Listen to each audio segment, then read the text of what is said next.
Grand bonsoir à tout le monde, messieurs, dames.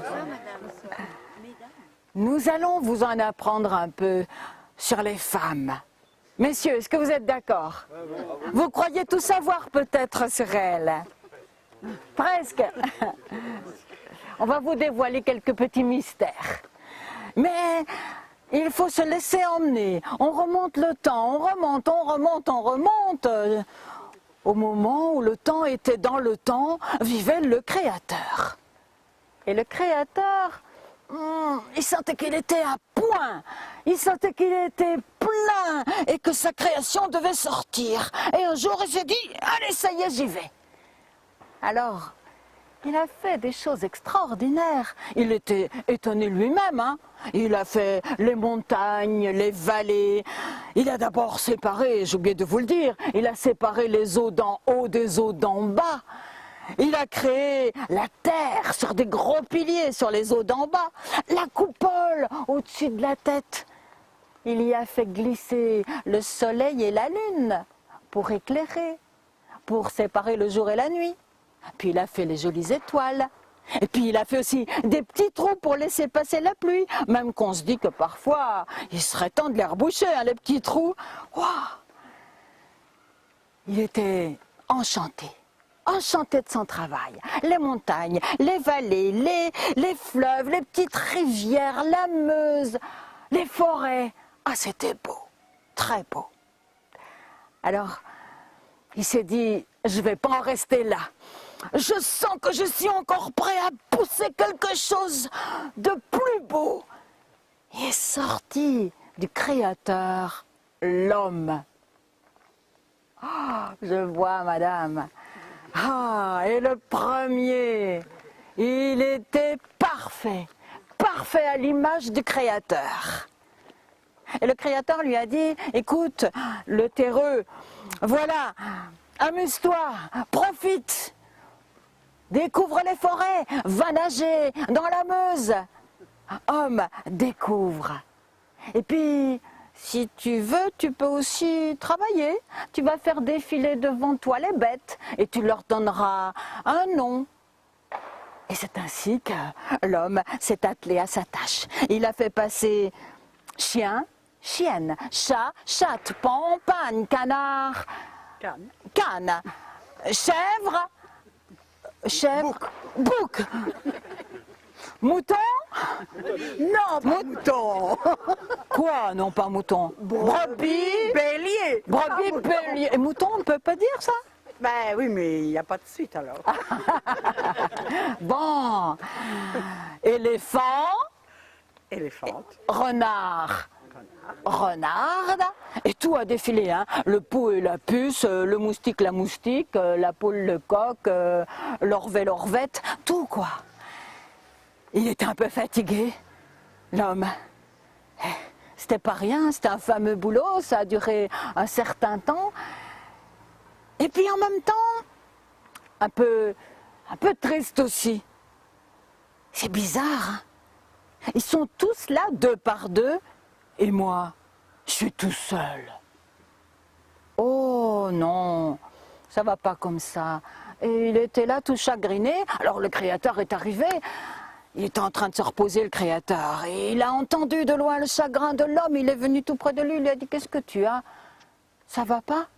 Il dit, bah, je voudrais une moitié, moi aussi. Bah, il fallait le dire plus tôt, mon vieux. Moi, je n'avais pas pensé à ça.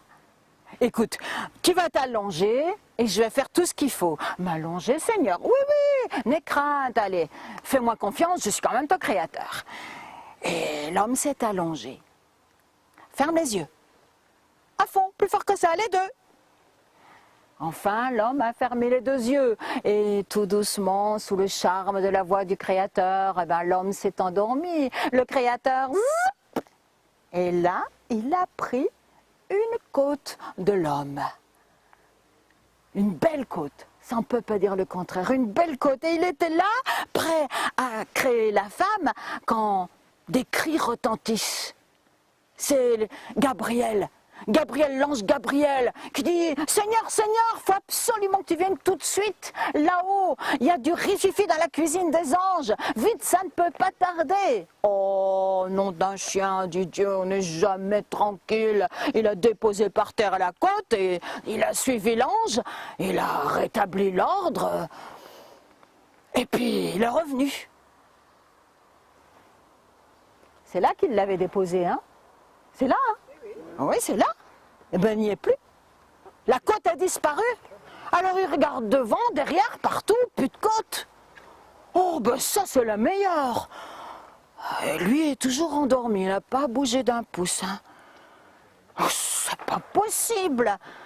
C'est à ce moment-là qu'il voit grimper dans la forêt un renard, un beau renard, qui tient entre ses mâchoires bien serrées, il tient la côte de l'homme. Oh, je vais t'attraper, toi. Alors, Dieu, il s'est mis à courir derrière le renard. Heureusement qu'il est le créateur, qui va quand même plus vite que sa créature. Hein. Mais il a mis un petit temps avant de le rattraper. Il l'a rattrapé, il l'a arrêté, maîtrisé. Il a essayé de lui arracher la côte. Mais le renard, il serrait. Et quand enfin le créateur est parvenu à la lui arracher, waouh!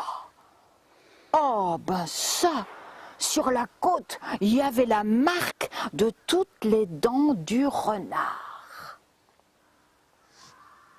Voilà pourquoi, on vous le dit, la femme est rusée. Voilà pourquoi la femme, elle a du renard en elle. Maintenant, vous le savez. Mais c'est pas tout. Un os. C'est un os quand même. Même une côte. Hein? Même une côte, c'est un peu sec quand même. Alors, Dieu, il l'a habillé. Grand couturier, hein, Dieu. Il a vraiment mis tout ce qu'il fallait aux endroits qu'il fallait. Ah, elle est belle. Elle est parfaite. Ses cheveux, c'est comme un troupeau de chèvres dévalant la montagne. Ses joues, deux quartiers de grenade. C'est ça? Deux fans jumeaux d'une gazelle, pâturant parmi les lys. Elle est parfaite. Et partouchée, hein? Alors, partouchée, non? Et elle a des lèvres purpurines, coussinées, charnues. Elle est prête. Elle a les lèvres légèrement entr'ouvertes. Et à ce moment-là, alors que Dieu va réveiller Adam, Seigneur, Seigneur, Seigneur, le grand escogriffe de Gabriel. Alors voilà encore. Il y a du rififi. Dieu dit, mais c'est pas possible, on n'est jamais tranquille ici. Oh ça alors. Mais elle, il faudrait pas que ses lèvres aillent se recoller quand même pendant qu'il est parti Dieu. Alors il regarde autour de lui et justement, à côté de la pelouse sur laquelle Adam est endormi, il y a un peuplier tremble. Vous savez, ces arbres dont les feuilles bougent toutes seules, même sans vent. Alors Dieu, pour pas que les lèvres de Ève se recollent, il prend une feuille de peuplier tremble et il la glisse, comme ça, juste entre ses lèvres purpurines. Et puis il est parti. Et puis il l'a oublié. Oh mais non, madame, ne faites pas comme ça. Voilà pourquoi, dit-on, la langue de la femme ne s'arrête jamais. Et voilà, on vous le prouvera tout au long du chemin. Allons-y. Alors, on vous a...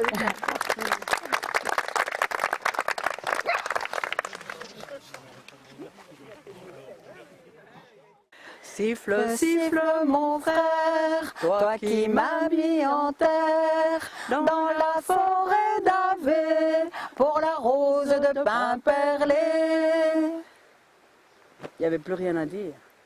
Plus rien pour se dédire, plus rien pour se dédouaner. Ils ont bien été obligés de tout avouer, les deux fils. Aussitôt le roi les a condamnés au bûcher. Et pendant que le feu flambait, le roi a demandé au berger de jouer. Le berger a porté la flûte à la bouche et ce qui en est sorti, c'était des airs joyeux, des airs de danse, des airs de réjouissance.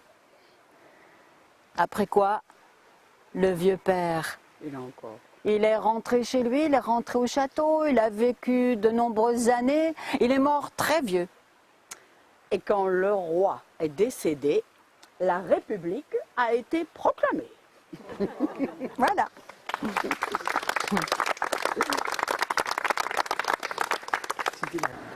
Alors on a commencé par la création et on va terminer par la création. Alors je ne vais pas vous répéter, hein, vous vous souvenez. Hein. D'abord il faisait tout noir et puis il y a eu la lumière et puis après il y a eu l'eau et Dieu a séparé les eaux, il a fait venir la terre et puis sur la terre qui était toute brune, il a mis de la couleur, des herbes, des fleurs et puis comme c'était un peu vite, il a fait venir les animaux pour que tout ça bouge un peu. Et puis le 7e jour, Le 6e. le 6e, pardon, le 6e jour, et il a créé l'homme et la femme. Et puis Dieu, il a regardé, et il était content. Il était content de lui, il a trouvé que c'était bien tout ce qu'il avait fait. Et puis, il est allé trouver Adam, et il lui a dit, dis Adam, regarde un petit peu tout ce que j'ai fait là. Dis-moi, à ton avis, qu'est-ce qui est le plus réussi de ma création? Et Adam, il n'a pas hésité un seul instant. Hein. Pas l'ombre d'une hésitation.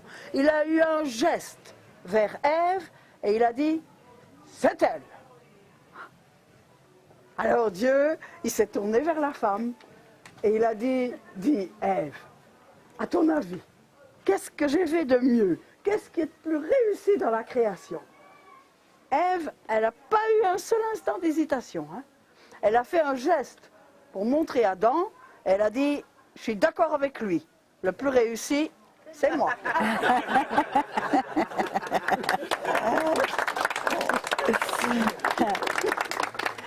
Il nous reste à vous dire merci et on vous rend vos oreilles. Et les devinettes, on n'a pas eu la dernière. Ah oui, la dernière. Oui, c'est c'était la la langue. Faites-en bon usage. Merci à vous. Merci, merci. Merci à vous.